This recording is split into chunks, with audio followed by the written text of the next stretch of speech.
नमस्कार दोस्तों, the learner point में आप सभी का स्वागत है। दोस्तों आज अपन करेंगे कक्षा 8 माध्यमिक शिक्षा बोर्ड राजस्थान की जो पुस्तक है उसका जो भूगोल वाला पोर्शन है दोस्तों वो पूरा का पूरा यानी कक्षा 8 की पूरी ज्योग्राफी करवाई जाएगी दोस्तों इस वीडियो में। ज्योग्राफी में दोस्तों लगभग 208 फैक्ट निकल कर आए हैं। कितने फैक्ट? 208 महत्वपूर्ण फैक्ट निकल कर आए हैं। वो फैक्ट दोस्तों हस्तलिखित नोट से आपको करवाए जाएंगे। इसके अलावा दोस्तों आपको मैं बता देता हूं कि आपको 11वीं क्लास की मनोविज्ञान करवा दी गई है, 12वीं की करवा दी गई है माध्यमिक शिक्षा बोर्ड राजस्थान की। प्ले लिस्ट में जाकर के दोस्तों आप वो देख सकते हैं। इसके अलावा दोस्तों 6ठी क्लास की संपूर्ण इतिहास आपको कंप्लीट करवा दी गई है हस्तलिखित नोट्सों से। और 6ठी से लेकर के दोस्तों 10वीं तक की जो इतिहास है उसके दोस्तों प्रश्न उत्तर है वो सारे करवा दिए गए हैं। 10वीं क्लास के चल रहे हैं अभी। और दोस्तों जल्द ही 7वीं क्लास और 8वीं क्लास की हिस्ट्री के हस्तलिखित नोट्स हैं उनके भी वीडियो आ जाएंगे। कल या परसों दोस्तों 7वीं का आएगा, फिर 8वीं का आ जाएगा इतिहास का। और जैसे दोस्तों तैयार हो जाएंगे ज्योग्राफी के भी ऐसे ही कैप्सूल आ जाएंगे। ये आज का कैप्सूल है दोस्तों 8वीं क्लास का। कौन सी क्लास का? 8वीं क्लास का। इतिहास वाला नहीं देखा है दोस्तों 6ठी का कैप्सूल तो यहाँ जाकर देख सकते हैं आप।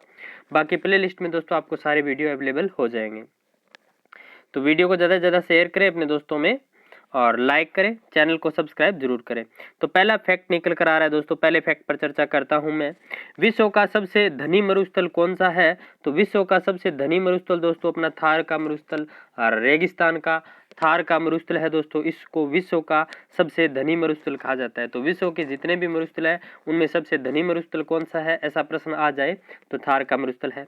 दूसरा फैक्ट निकल कर आ रहा है दोस्तों, भारतीय महामरुस्थल किसे कहा जाता है? तो दोस्तों बाड़मेर, जैसलमेर व बीकानेर में स्थित मरुस्थल को दोस्तों भारतीय महामरुस्थल के नाम से जाना जाता है।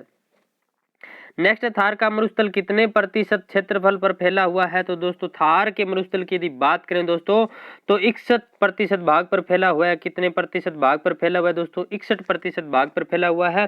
और इसमें दोस्तों कितने जिले शामिल होते हैं? 12 जिले। कितने? थार के मरुस्थल में दोस्तों 12 जिले शामिल होते हैं।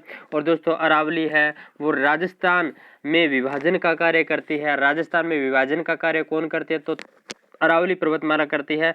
अरावली पर्वतमाला के इधर कितने जिले हैं दोस्तों? 12 जिले हैं। तो ये बात आपको ध्यान में रखनी है।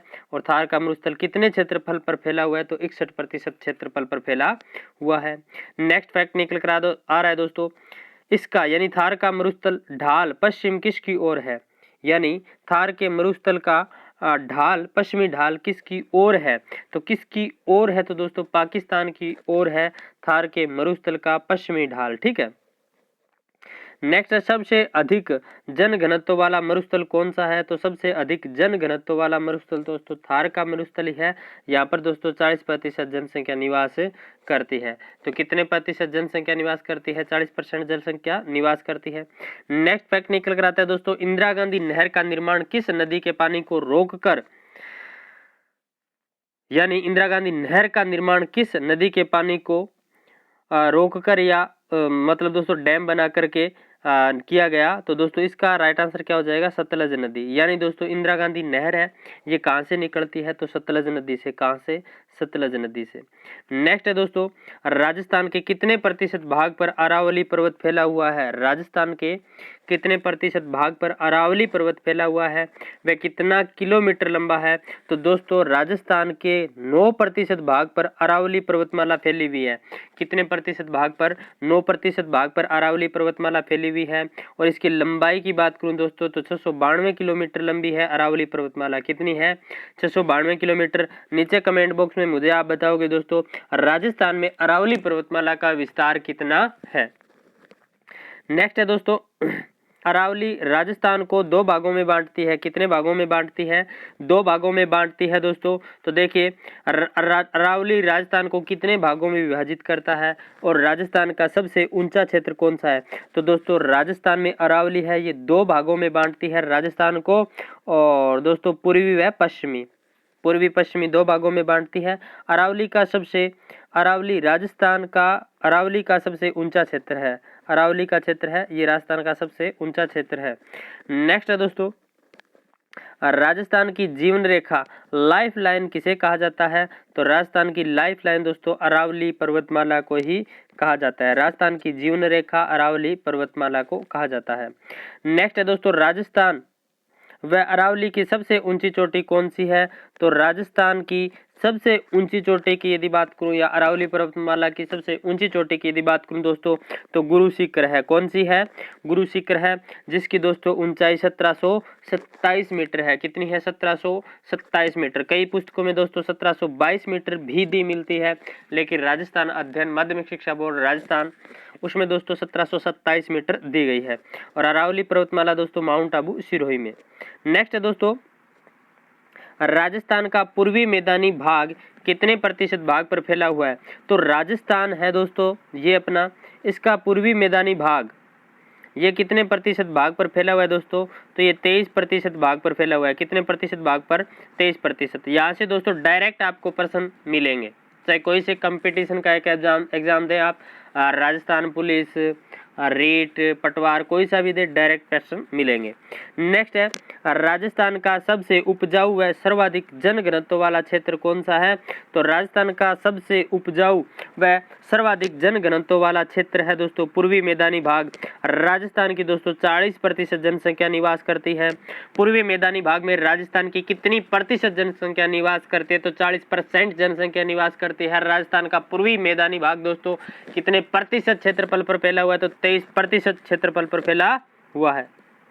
नेक्स्ट है, बांसवाड़ा व प्रतापगढ़ के मैदानी भाग की रचना किसकी है?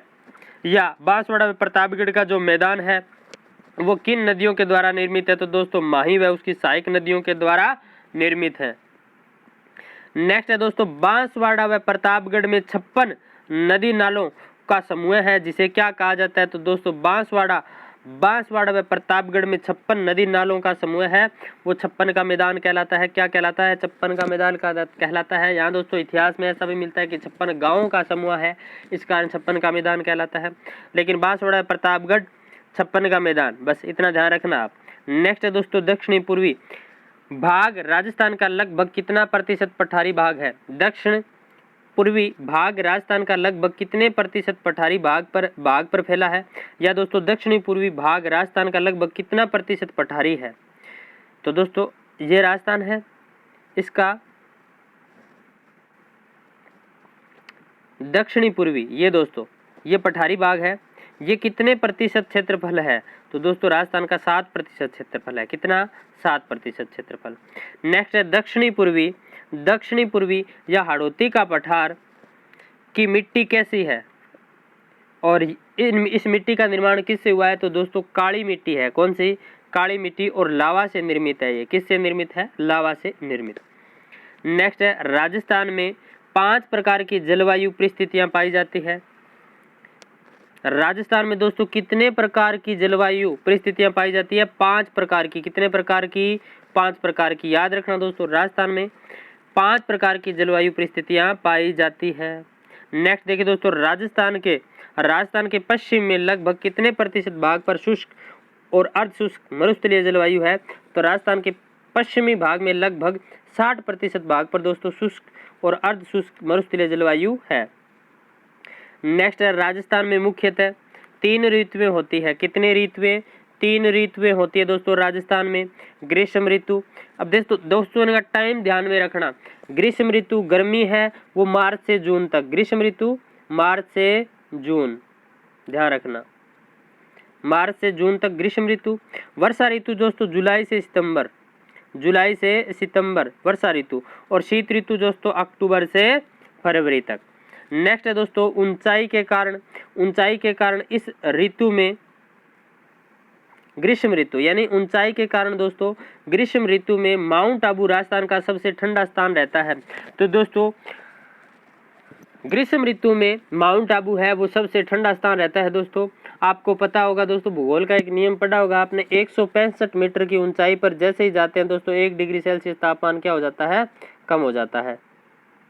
नेक्स्ट है दोस्तों, वर्षा मानसूनी पवनों से जुलाई से सितंबर माह तक होती है। तो वर्षा मानसूनी पवनों से होती है दोस्तों जुलाई से सितंबर तक। बंगाल की खाड़ी के मानसून से राजस्थान में सर्वाधिक वर्षा होती है। ध्यान रखना दोस्तों, ये प्रश्न आया हुआ है। राजस्थान में किस मानसूनी धारा से सर्वाधिक वर्षा होती है? तो बंगाल की खाड़ी। कौन सी खाड़ी? बंगाल की खाड़ी। और सर्वाधिक क्षेत्रफल वर्षा कौन सी होती है? सर्वाधिक क्षेत्रफल, तो वो है दोस्तों अरब सागर। तो दोनों धाराओं का आप ध्यान रखना, ठीक है। बंगाल की खाड़ी सर्वाधिक वर्षा करती है, बंगाल की खाड़ी की शाखा, ठीक है। और ऐसा ही प्रश्न दोस्तों पीछे रीट में आया था, पश्चिम विक्षोभ वाला, ठीक है। नेक्स्ट है, मानसून से राजस्थान में अधिक वर्षा होती है, पूर्वी राजस्थान में। नेक्स्ट है दोस्तों, अरब सागर के मानसून दक्षिणी राजस्थान में सर्वाधिक वर्षा करते हैं। नेक्स्ट है दोस्तों, राजस्थान में सर्वाधिक वर्षा झालावाड़ में, कौन से जिले में होती है? झालावाड़ में। और झालावाड़ राजस्थान का सबसे आर्द्र जिला माना जाता है। कौन सा? झालावाड़ जिला राजस्थान का सबसे आर्द्र जिला माना जाता है। नेक्स्ट है, राजस्थान में सबसे कम वर्षा जैसलमेर में होती है। कहाँ होती है? जैसलमेर में। जैसलमेर सबसे शुष्क जिला माना जाता है। क्या माना जाता है? शुष्क यानी सूखा जिला। नेक्स्ट है दोस्तों, अरावली के सहारे 50 सेमी समवर्षा रेखा राजस्थान को 2 भागों में विभाजित करती है। तो राजस्थान को दोस्तों 2 भागों में बांटने वाली वर्षा रेखा कौन सी है? तो दोस्तों 50 सेमी समवर्षा रेखा, ठीक है। नेक्स्ट है, राजस्थान की आकृति दोस्तों कैसी है? तो चतुर्भुजाकार है। राजस्थान की आकृति कैसी है? चतुर्भुजाकार। और राजस्थान का राज्य पुष्प कौन सा है? तो रोहिड़ा है। कौन सा है? रोहिड़ा। नेक्स्ट है, प्रायद्वीपीय पठार की आकृति कैसी है? तो त्रिभुजाकार है दोस्तों प्रायद्वीपीय पठार की आकृति। नेक्स्ट है दोस्तों, भारत का अक्षांशीय विस्तार कितना है? तो भारत का अक्षांशीय विस्तार 8 डिग्री 4 उत्तर से 37.6 उत्तरी अक्षांशों के बीच। भारत का देशांतरीय विस्तार 68.7 पूर्वी से 97.25 मिनट है दोस्तों, पूर्वी देशांतरों के बीच है। नेक्स्ट आता है दोस्तों 82 डिग्री 30 मिनट पूर्वी देशांतर दोस्तों भारत का मानक समय रेखा माना जाता है। मानक समय माना जाता है दोस्तों जो कि इलाहाबाद के नैनी नामक स्थान से गुजरता है। इलाहाबाद नैनी, ठीक है। नेक्स्ट है दोस्तों, हमारे देश का क्षेत्रफल लगभग कितना है? तो हमारे देश का क्षेत्रफल दोस्तों 32.9 लाख वर्ग किलोमीटर है, जो संपूर्ण विश्व के स्थल भाग का लगभग 2.46 भाग पर फैला है। तो दोस्तों यहाँ से एक एक प्रश्न निकलता है। भारत का क्षेत्रफल कितना है? तो 32.9 लाख वर्ग किलोमीटर, जो कि संपूर्ण विश्व का कितना प्रतिशत है? तो 2.46%। नेक्स्ट है दोस्तों, क्षेत्रफल की दृष्टि से सबसे बड़ा राजस्थान व सबसे छोटा गोवा है। राज्यों की यदि बात करें दोस्तों, क्षेत्रफल की दृष्टि से राजस्थान सबसे बड़ा व गोवा सबसे छोटा है। नेक्स्ट है दोस्तों, भारत का विस्तार। भारत के विस्तार की यदि बात करें दोस्तों, तो भारत का विस्तार उत्तर में जम्मू कश्मीर से दक्षिण में कन्याकुमारी तक 3214 किलोमीटर एवं पूर्व में अरुणाचल प्रदेश से पश्चिम में गुजरात तक 2933 किलोमीटर है। तो ये बात आप ध्यान रखना दोस्तों, भारत का उत्तर से दक्षिण तक विस्तार 3214 और पश्चिम से पूर्व की ओर दोस्तों 2933 किलोमीटर है। नेक्स्ट है दोस्तों, भारत को भौतिक प्रदेशों की यदि बात करूं दोस्तों, तो भारत को भौतिक प्रदेशों के आधार पर 4 भागों में बांटा जा सकता है। कितने भागों में बांटा जा सकता है? भौतिक प्रदेशों के आधार पर 4 भागों में बांटा जा सकता है दोस्तों। भारत के उत्तरी भाग में लगभग 2400 किलोमीटर धनुषाकार हिमालय पर्वत स्थित है। नेक्स्ट है दोस्तों, दुनिया का सबसे ऊंचा पर्वत हिमालय पर्वत है। कौन सा है? ऊंचा पर्वत है। और दोस्तों हिमालय का शाब्दिक अर्थ होता है हिमजमा में आलय, यानी बर्फ का घर। अब दोस्तों आपके लिए एक प्रश्न छोड़ता हूं, भारत की सबसे ऊंची चोटी कौन सी है? भारत की सबसे ऊंची चोटी कौन सी है वो आप मुझे बताओगे नीचे कमेंट बॉक्स में। भारत की सबसे ऊंची चोटी कौन सी है दोस्तों? हिंट देता हूं, K2। नेक्स्ट है हिमालय पर्वत 3 श्रेणियों में बंटा हुआ है, शिवालिक, मध्य हिमालय, हिमाद्री या वर्ध हिमालय। तो ध्यान रखना, हिमालय पर्वत कितने श्रेणियों में बांटा हुआ है? तो 3 श्रेणियों में, शिवालिक, मध्य हिमालय, हिमाद्री या वर्ध हिमालय। नेक्स्ट है दोस्तों, हिमालय में तिब्बत व नेपाल की सीमा पर स्थित माउंट एवरेस्ट विश्व की सबसे ऊंची चोटी है दोस्तों, 8848 मीटर ऊंची है दोस्तों अरावली पर्वतमाला। नेक्स्ट है दोस्तों, भारत विश्व में उत्तरी पूर्वी गोलार्ध में स्थित है। उत्तरी पूर्वी गोलार्ध में स्थित है दोस्तों भारत विश्व का दूसरा बड़ा देश भारत, जहां विश्व की 17.5% भाग पाया जाता है। दोस्तों नेक्स्ट आता है मैदानी प्रदेश में हिमालय के दक्षिण में भारत का विशाल मैदान है जिसका निर्माण गंगा, सतलज व ब्रह्मपुत्र और उसकी सहायक नदियों ने हिमालय से प्राप्त मिट्टी बिछाकर किया है। नवीन जलोढ़ मिट्टी के कारण यह सबसे उपजाऊ भूभाग है। नेक्स्ट फैक्ट है दोस्तों, भारत की सर्वाधिक जनसंख्या मैदानी प्रदेश में रहती है क्योंकि परिवहन व उद्योगों का विकास इसी भाग में हुआ है। तो भारत की सर्वाधिक जनसंख्या मैदानी भाग में निवास करती है। नेक्स्ट है गंगा के मैदान के दक्षिण में दक्षिण का पठार स्थित है जिसे भारत का प्रायद्वीपीय पठार कहते हैं। नेक्स्ट फैक्ट है दोस्तों, उत्तर पश्चिम में अरावली, पश्चिम में पश्चिमी घाट की पहाड़ियां सह्याद्री कहलाती है। उत्तर पश्चिम में अरावली, पश्चिम में पश्चिमी घाट की पहाड़ियां सह्याद्री कहलाती है। नेक्स्ट है दोस्तों, प्रायद्वीपीय पठार के दक्षिण में नीलगिरी और अन्नामलाई पर्वत स्थित है। तो दोस्तों नीलगिरी और अन्नामलाई पर्वत। नेक्स्ट है रबड़, चाय, कॉफी व मसालों के लिए प्रायद्वीपीय पठार मशहूर है। तो प्रायद्वीपीय पठार मशहूर है रबड़, चाय, कॉफी, मसालों के लिए। कॉफी के बागानों को क्या कहते हैं आप कमेंट बॉक्स में मुझे बताओगे दोस्तों, कॉफी के बागानों को क्या कहा जाता है। नेक्स्ट है दक्षिणी भारत का प्रायद्वीपीय पठार भारत का सबसे बड़ा व सबसे प्राचीन व सबसे कठोर भौतिक प्रदेश है। तो दक्षिण का प्रायद्वीपीय पठार भारत का सबसे बड़ा, सबसे प्राचीन व सबसे कठोर भौतिक प्रदेश है। अरावली पर्वत इसी का हिस्सा है। नेक्स्ट है अरब सागर में 36 द्वीपों के समूह को लक्षद्वीप कहते हैं। तो लक्षद्वीप में कितने द्वीप हैं दोस्तों, तो 36 द्वीप हैं। कितने? 36 द्वीप। याद रखना दोस्तों, प्रश्न आ सकता है यहाँ से डायरेक्ट बन सकता है। लक्षद्वीप में कितने द्वीप समूह हैं, तो 36 द्वीप समूह हैं। और दोस्तों लक्षद्वीप का अर्थ 1,00,000 द्वीप होता है। बंगाल की खाड़ी में 247 द्वीपों के समूह को अंडमान निकोबार द्वीप समूह कहते हैं। तो अंडमान एवं निकोबार में कितने द्वीप समूह हैं, तो 247 याद रखना, लक्षद्वीप में 36। नेक्स्ट है दोस्तों, भारत में 2001 की जनगणना के अनुसार 122 भाषाएं व 22 है दोस्तों, ये लिखने में गलती हुई है, 22 भाषाएं और 234 मातृभाषाएं हैं। नेक्स्ट है दोस्तों पर्यटन। पर्यटन एक सेवा है, पर्यटन एक सेवा उद्योग है। हमारे देश ने अतुल्य भारत के नाम से बड़ा कार्यक्रम चलाया गया। राजस्थान में सन 1979 पर्यटन विकास निगम की स्थापना की गई। तो पर्यटन विकास निगम की स्थापना 1979 में की गई। नेक्स्ट है दोस्तों, भारत का अतुल्य राज्य राजस्थान का पर्यटक प्रतीक है। भारत का अतुल्य राज्य राजस्थान पर्यटक का प्रतीक है। राजस्थान को 10 पर्यटक सर्किटों में बांटा गया है। तो राजस्थान को कितने पर्यटक सर्किटों में बांटा गया है, तो 10 याद रखना। नेक्स्ट है दोस्तों, हनुमानगढ़ में कालीबंगा व पीलीबंगा, उदयपुर में अहाड़, जयपुर में बेराट, सीकर में गणेश्वर नामक स्थल प्रसिद्ध है। यह प्राचीन सभ्यता स्थल है दोस्तों, कालीबंगा, पीलीबंगा, अहाड़, बेराट, गणेश्वर। गणेश्वर ताम्र नगरी दोस्तों, ताम्र नगरी, काली कालीबंगा, काली काली काली चूड़िया। खेती के प्रमाण मिले थे दोस्तों कालीबंगा में, जुते हुए खेत के प्रमाण मिले थे। नेक्स्ट है दोस्तों, चित्तौड़गढ़ का विजय स्तंभ व कीर्ति स्तंभ प्रसिद्ध है। नेक्स्ट है राजसमंद में कुंभलगढ़ का किला, उदयपुर का सज्जनगढ़ का किला, जैसलमेर का सोनार किला प्रसिद्ध है। तो ये चीजें आप ध्यान में रखना। 53 नंबर फैक्ट आता है दोस्तों, झीलों की नगरी उदयपुर को कहा जाता है। झीलों की नगरी उदयपुर को कहा जाता है। उदयपुर में दोस्तों जयसमंद, फतेह सागर, पिछोला, उदय सागर आदि झीलें स्थित है।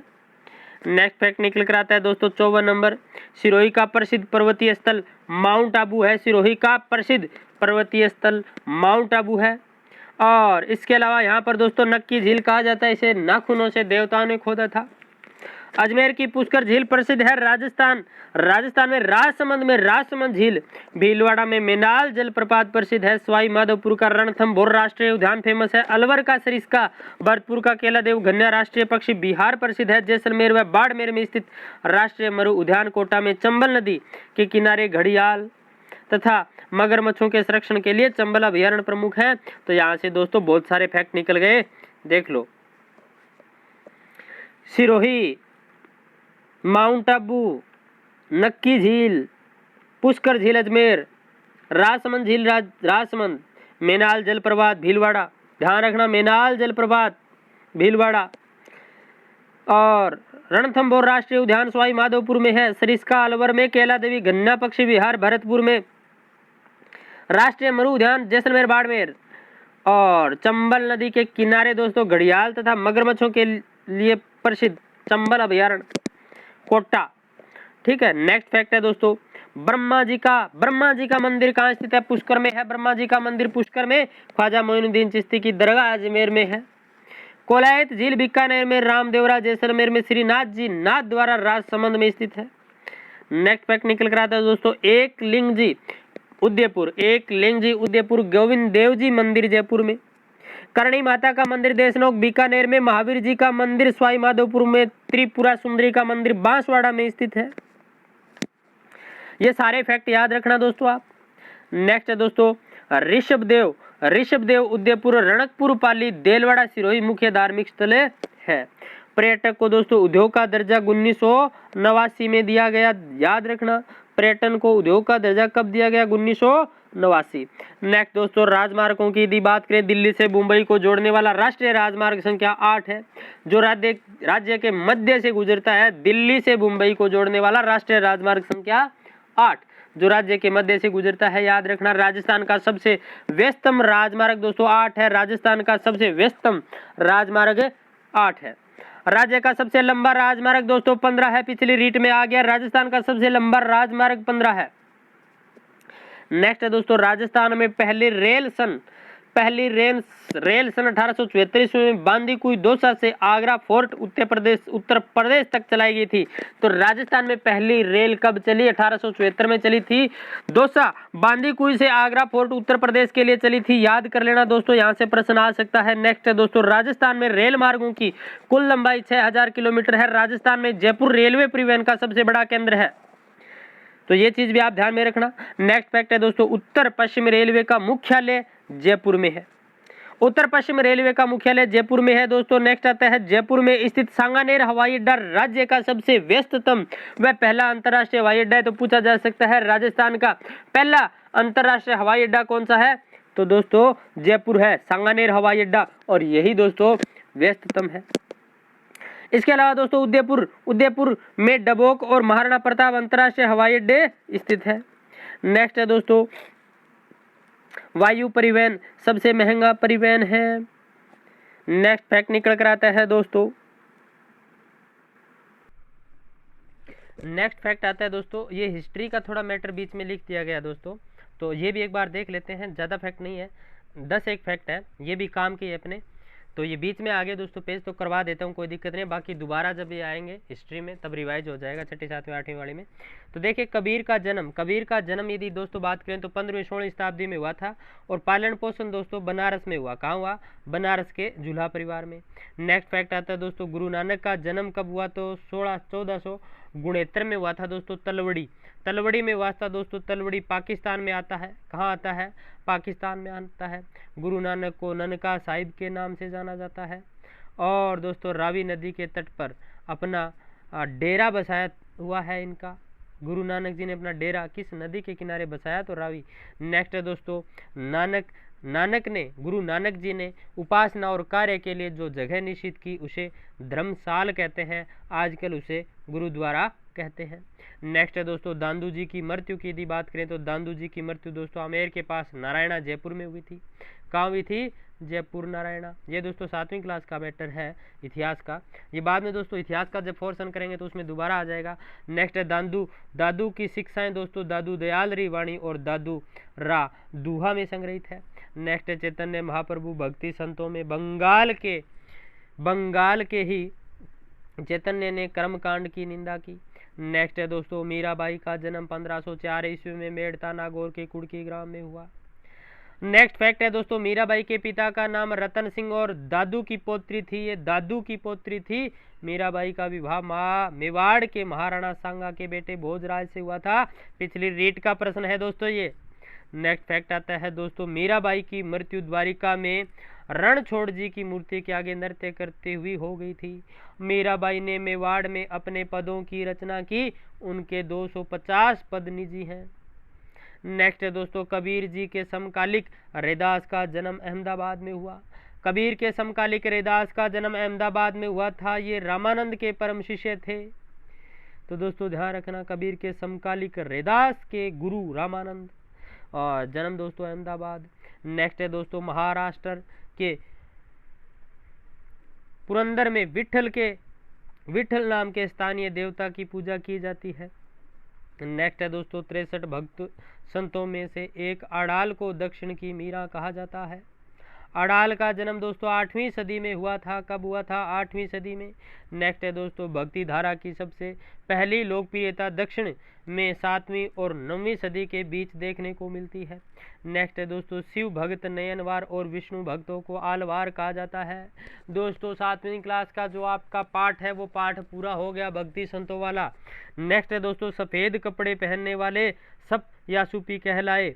नेक्स्ट है दोस्तों, अजमेर के मोइनुद्दीन चिश्ती, दिल्ली के कुतुब मीनार, बख्तियार काकी, बंगाल के बाबा फरीद, पंजाब के बाबा फरीद, दिल्ली के हजरत निजामुद्दीन औलिया महत्वपूर्ण है। ये बात आप ध्यान में रखना।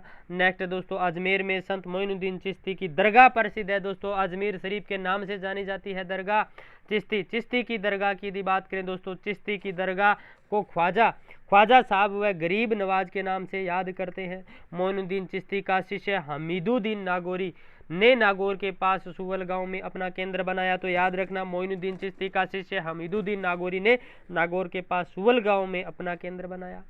नेक्स्ट है दोस्तों, राजस्थान में अफवाह तंत्र को बंगाल की खाड़ी का अफवाह तंत्र। यहाँ से दोस्तों ये भूगोल वापस शुरू हो जाती है। ये पार्ट 2 में करेंगे अपन दोस्तों।